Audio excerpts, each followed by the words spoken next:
This is the first step to healing IBS. So somebody gets diagnosed with IBS when they do an MRI, they do a colonoscopy, they look around and they don't see inflammation anywhere.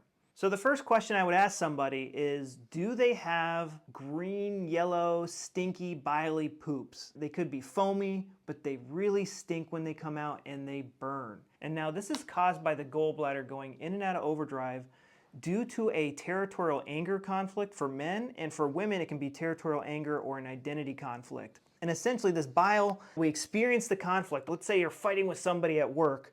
Every time you fight with them, you have violent diarrhea after talking to them.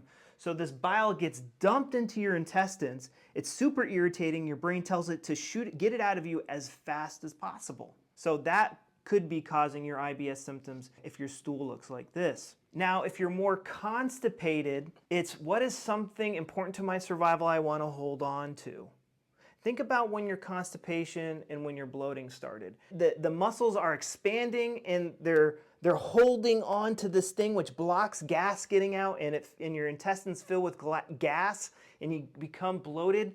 We're trying to hold on to this thing important to our survival. And I've seen some girls, they really want to hang on to their boyfriend who has one foot out the door, and then one day she discovers that he's texting her best friend, and oh, now he's a piece of crap, I want nothing to do with him.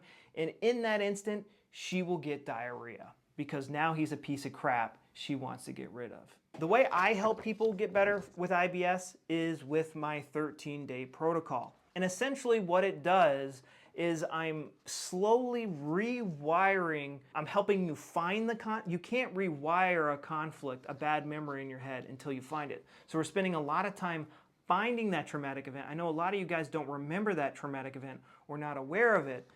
The exercises that I do in my protocol is we're finding that event, and many times just finding it will stop the symptoms, even if the conflict is still ongoing. I've seen it happen many times. In my bio link, I have a free webinar, which is a mini version of this, and I go into much more detail about your IBS symptoms and also other autoimmune issues. If you don't have IBS because you're not jumping through enough holistic hula hoops. Don't go on diets, because when you start to perceive food as crap or food as toxins, you'll eat these foods, and then your subconscious mind goes, oh, this is toxic because we read some stupid book, and you'll get diarrhea because it's trying to get rid of this toxic thing, this thing that you perceive to be as toxic. But the second that you know that it's caused by a conflict and it's not toxic anymore, you can digest it and won't have any symptoms.